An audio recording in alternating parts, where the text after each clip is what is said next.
Hello everyone, this is Greyshot17. And Greyshot151 here. And we're doing a review of Black Panther, Marvel's newest superhero film. Instead of annoying cat, we watched Black Panther. I'm sorry, Black what? I said Canther. I almost said Cather. I was going for Cather, but I said Canther. We actually watched Black Cougar. Actually, don't watch it. Watch it. But yes, this is the newest film by Marvel Studios, featuring the infamous character Black Panther, the King of Wakanda, or at least in this movie, the prince that soon shall become king, and he shall learn very soon that a good man, it's very difficult to also be a good king. Oh man, it's not like you didn't just take that exact quote from the movie. I mean, come on, man. But in any case, yes. So this is the newest Marvel film, and it stars Black Panther, which actually showed up. Yes, it does star the Black Panther. That is no, but he was in Civil War. Yeah, that's what's pulling up the cast info. Goddamn, he was in Civil War, and he was my favorite part because he was like Batman. He was like very few words, got shit done, and did a lot of awesome... Also won in Vengeance. Won in Vengeance very bad. And did a lot of awesome fights. And there was also like a couple questions, like the ring. Why was he symbolizing the ring? People thought that was where his power came from and stuff like that. Well, it turns out no. The Black Panther is essentially the line of kings in Wakanda, this isolated African country that basically is became built super upon advanced. Yeah, this like rich in what vibranium / like very super resource heavy area from a meteorite, which I if I had to make a guess, just a small guess, and hypothetically speaking, and this might not be a spoiler, there is no Infinity Stone in this, right? There is no but if I had to guess where, it's underneath. Yeah. Okay, so the last stone that we don't know about is the Soul Stone, if I recall correctly.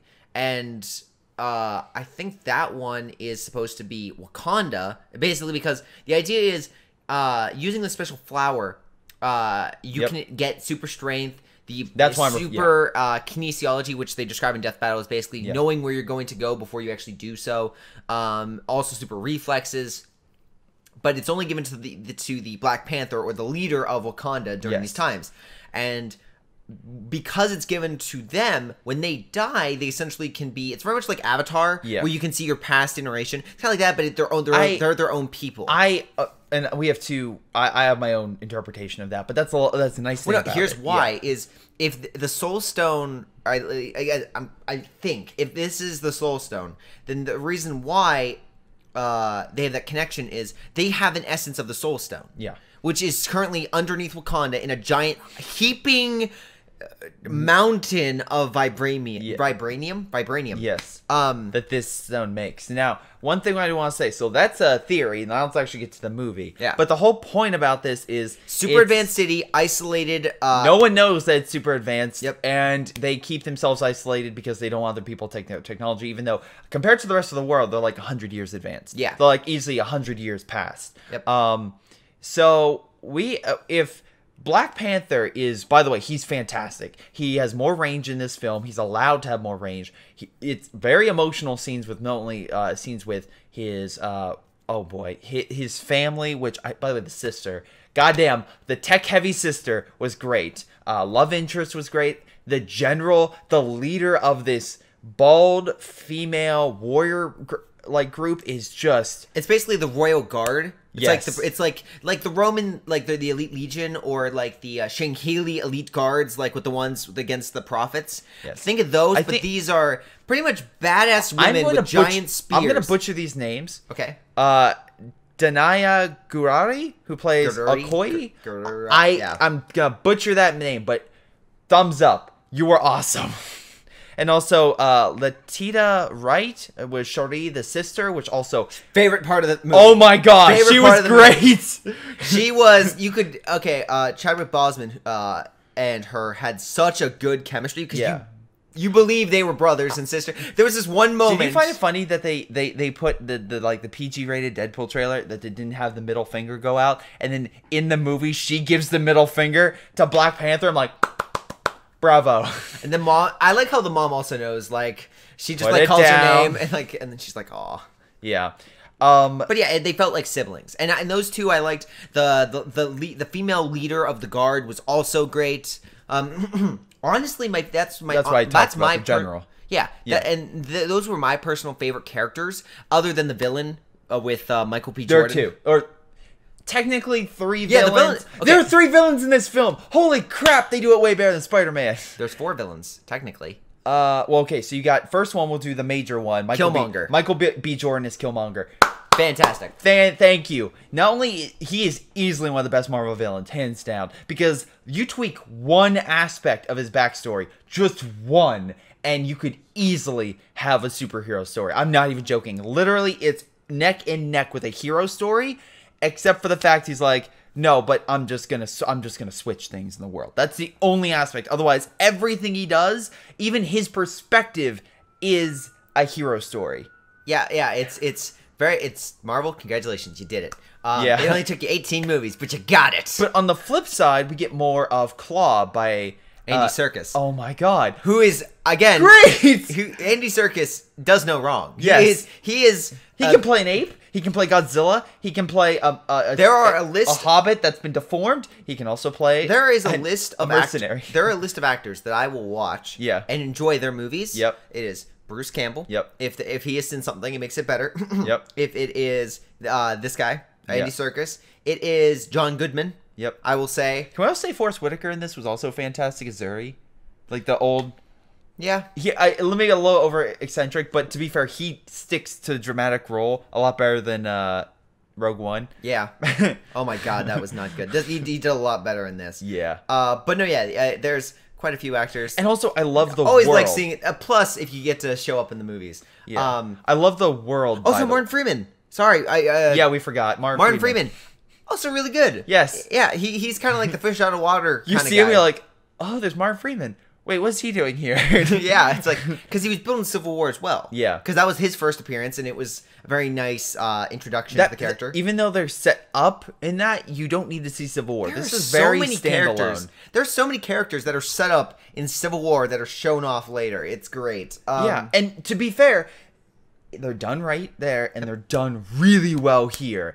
And for example, the Wakandan whole city and how it works, and each of their they explain it without shoving it down your face, shoving it down your throat about how each of these tribes work. Each tribe has its own culture. I love the kind of what's the tribe's name? It was led by Mambuku, who has the warrior tribe up in the mountains that comes down every will come down only in times of urgency or great change to keep things in order. I love that, because the other 4 tribes will be fine and they'll be like, okay, we'll keep things in order, and then this 5th tribe's like, no, you've messed up. We're gonna fix things. Wait, is it that the 5th? Yeah, it's the 5th. Oh, I thought there were 6. I thought it was an exiled one. No, that's the 5th one in the mountains. The Black Panther leadership comes it comes from the head, and each tribe, I guess, can pick who they want. Okay. And that line, I don't know which tribe he comes from, but was the current line. Okay. Yeah, no, the tribe was good. The also the waterfall sequence where it's wait, why are they sucking away the water? And they open up that was really cool. Which brings me to effects. The special effects in this film are they're very good in some moments, the South Korean scene. The South Korean sequence was fantastic. That whole chase sequence was great. The music, the pace, the goddamn action sequences, all amazing. But then you every one of those, you get an instance of again the final underground fight, which is okay. If you've seen someone brought this up, I'm gonna pull it from Chris Stuckman. Spider-Man 3, where they're fighting. I don't mind that. In this one, at least the outfits allow them to stick out, but with that, they look a lot more CG. I can tell that's CG. Mm-hmm. It's similar to how Wonder Woman, but instead of Wonder Woman having a villain, which I laughed at, this villain was someone who I'm I don't want you to win, but I don't want you to lose, if that makes sense. And yeah, also, can I just put a special shout out to the 3rd villain, which Winston Duke, who plays M'Baku, the part of the Mountain Tribe, because technically he is a villain in the comics, but he's not really in this. He's kind of just a neutral party, but kind of helping his own people. But he's really good. Just as another side character, I'm you didn't have to make this character so good, but goddamn, you did. Yeah, it was again, it was very cool. It was, again, he also had some highlight moments, like some good jokes. There's not so much humor in this one, I will say, but when the jokes hit, they hit very hard. The sister and brother relationship between Bosman, some instances with the Queen Guard. Okay. The cat. Hi there. There are some good comedy bits, and I will say, while they are definitely needed, because this is definitely much more dramatic, this movie gets pretty deep. Yeah, this is a darker This MCU is film. a much more like drama. Thor was like lighter, even though it was the end of the world. Yeah. This one is, yeah, they don't shy away from like socio-political stuff. Yep. And that's, I'm watching this, I'm like, this is not a Marvel film. Yep. And I'm like, bravo, Marvel, for going one step further. I would definitely call it Marvel. No, like, for me, the beginning of it, Yeah. the first sequence, I'm like, oh. And I'm like, that was good. Although, we'll go into spoilers for one thing. But anyway, otherwise, what would you give this movie? I would give it, if I had to give a decision, this movie is really good. I would give it an 8. And here's why. It's one of the best. Yes. If not, it's in the top. CG spotty. Yeah. CG is spotty. Characters, though, make this movie astounding. And the plot is very interesting. Yeah.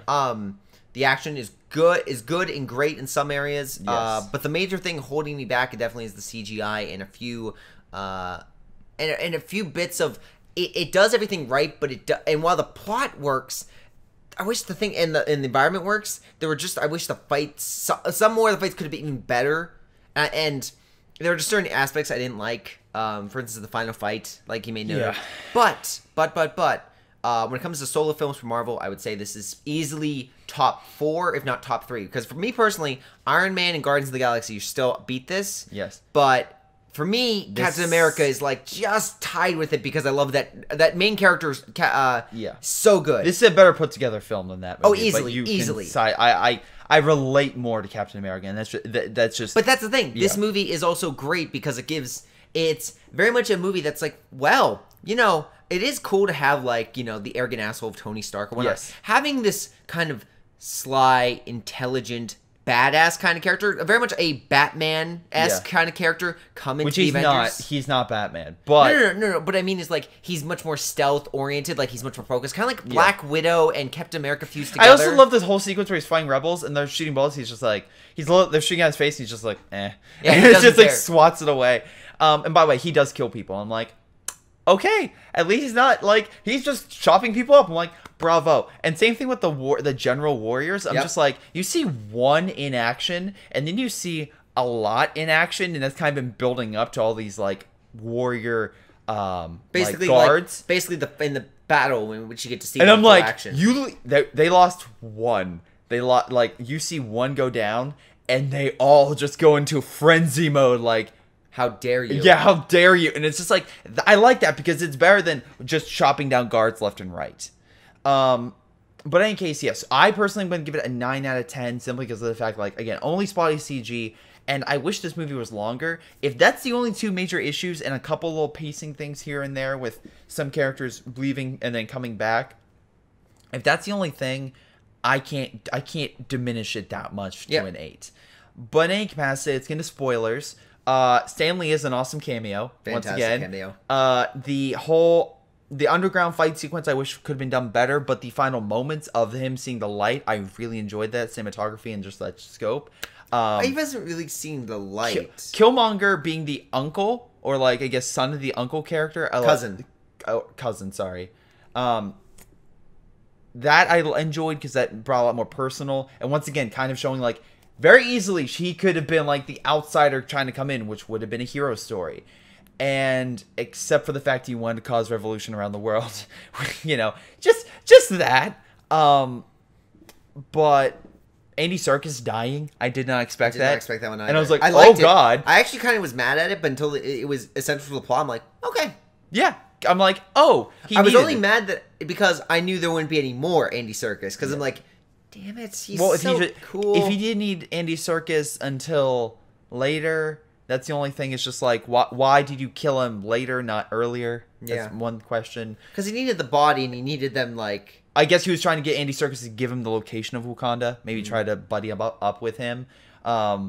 That being said, also a couple other small tidbits. They don't go into detail about the gemstone, but they do go into some things about the advancement of the technology and stuff like that. And I really like the suit and how they kind of work that. When it comes to Wakanda, is that just natural that they're under their lip glows, or is that tattooed? Yeah, that's the thing. So they do this, the lip glows, and I'm like, all right, that's cool. But then, literally, in the beginning of the movie, the uncle, the brother of the former king, doesn't realize that his friend is a spy. And I'm like, you figure the first thing he would do is like, just checking, what's under your lip?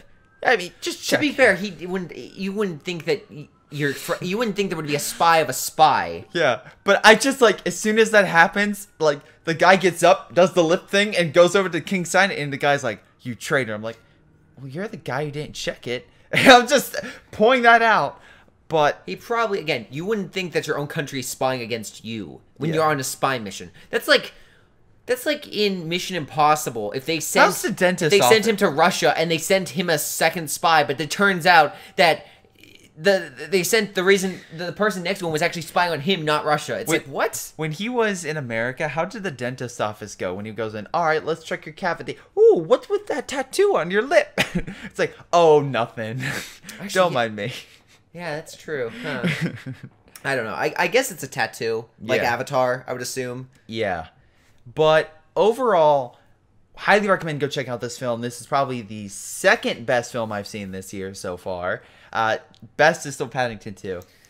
Goddamn CGI bear, still #1 in my book. But in any case, guys, that's going to be it. I want to thank you guys for watching. Hope you guys enjoy. Tune in for our next review of Cloverfield Paradox when he finally watches it. Yeah. But otherwise, it's been Greyshot17 and 151. And we'll see you guys next time. Later, guys.